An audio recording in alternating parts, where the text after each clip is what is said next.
Signor Lucio, lei è arrivato qui alla sala parrocchiale di Cavarzano per sottoporsi al vaccino. Sì. Senta, è emozionato? Sì, un pochino, eh beh, logico, è una cosa umana, essere mai un po' emozionati. Lei quanti anni ha? Sono 82. Il suo parere sull'importanza del vaccino? Io sono favorevole perché è giusto farlo, no? Sono tanti medici che si rifiutano addirittura, no?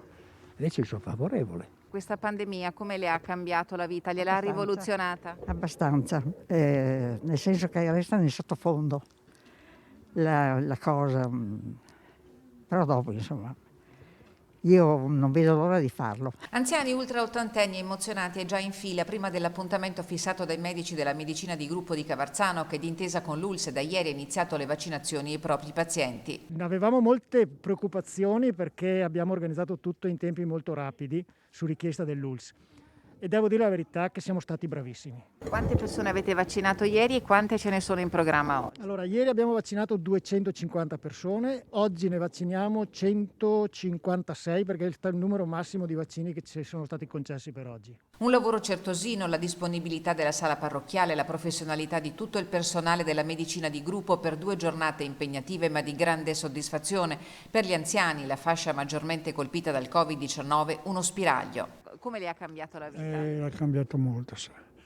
Ma cambiato anche nel modo di pensare. Anche oggi al fianco dei medici il personale volontario della Croce Rossa che in questi mesi hanno rivoluzionato il loro impegno. Abbiamo aumentato il livello di impegno con l'ULSS e con l'ospedale perché abbiamo poi delle iniziative che partono proprio dalla Croce Rossa, come portare i farmaci in casa delle persone che non possono muoversi, la spesa per le persone anziane o persone che hanno il Covid e che devono rimanere in casa. Quanto è importante vaccinarsi in questo preciso momento? Diciamo che è fondamentale l'inizio dell'uscita dal tunnel finalmente, quindi è una cosa veramente importante da fare, tutti dovrebbero accedere. Tra gli anziani anche il signor Vittorio che si è avvicinato a noi per esprimere il suo personale pensiero. Io ho 84 anni, avrei iniziato i vaccini con i giovani perché sono l'avvenire.